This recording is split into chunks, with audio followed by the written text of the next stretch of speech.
Why is any unvetted person allowed to walk the streets of this country, much less some Palestinian from North Africa, where I would say 95% of them hate the U.S., but he's walking free on the streets on this country. Man, this country has got itself in a pickle, and it's going to be a job to get out of it. Let's take a look at this. From a Jewish family's Long Island home, and one of the members of this family, by the way, lost a relative in the October 7th terrorist attack by Hamas.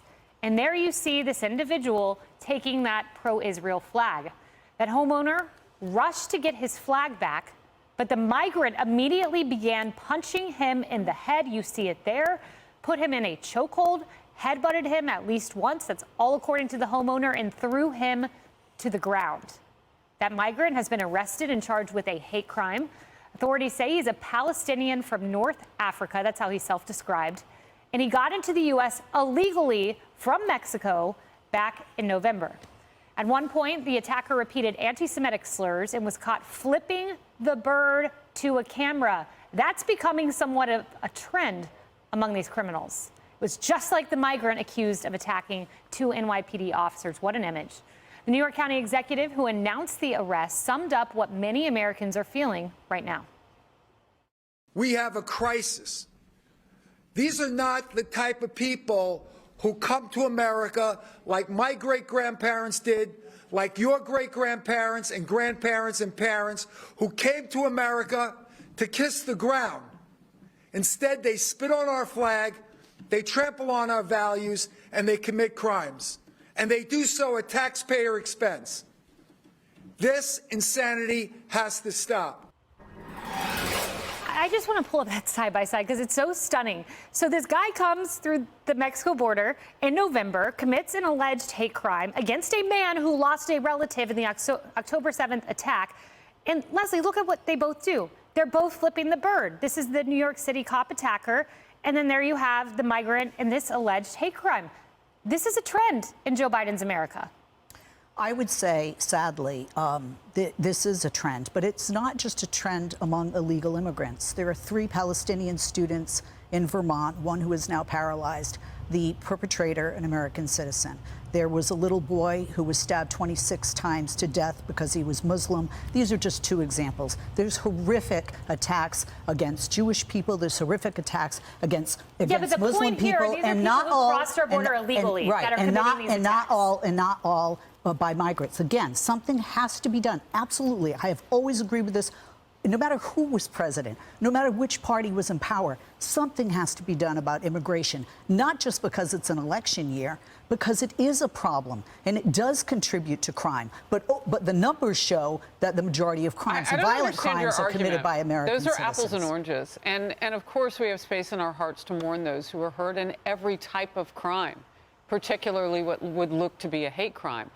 This is about coming to this country and demanding that the food they're being given for free isn't good enough. This is about coming to this country and crawling through spaces undetected so that they can break more laws when they get here, because otherwise they would go through a port of entry. That's not what you're talking about, is whether or not we have space to see that Muslims are hurt too. That's not what this is about. What this is about is when people break our laws, they put their middle fingers up to the cameras. I mean, that's what Kayleigh's pointing out. And what they have in common is the way they got here. That's what we're talking about right now. And if you want to stop that, that's going to be a different type of a plan than to stop the 2 examples that you gave.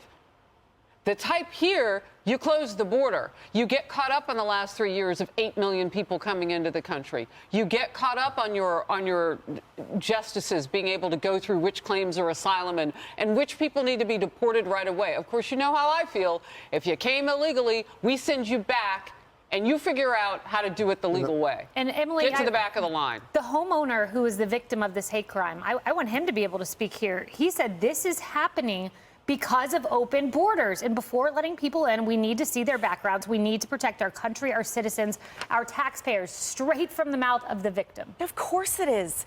Look at that. The video of your neighbor, of my neighbor, being attacked on his lawn. that is not only an assault, but it's an attack on all of America. Isn't that the whole point that we're talking about? That flagrance, the absolute lack of respect, the lack of respect for our commander-in-chief's words of deterrence, the lack of respect for anyone trying to enforce the laws.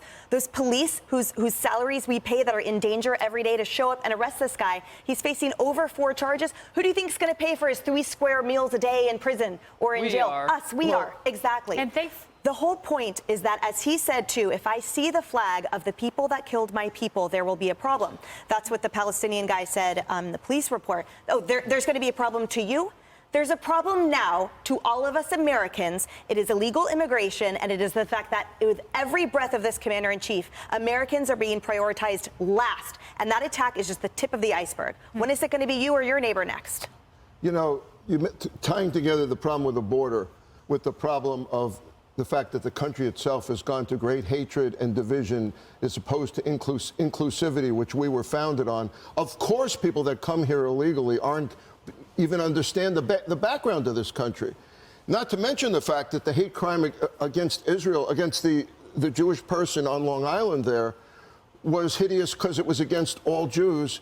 And it isn't just that we can't make a moral equivalency and say, okay, this one's against Jews, that one's against Palestinians, because you have to understand what October 7th was, which was part of a much larger problem of people that don't believe Jews should exist or Israel should exist.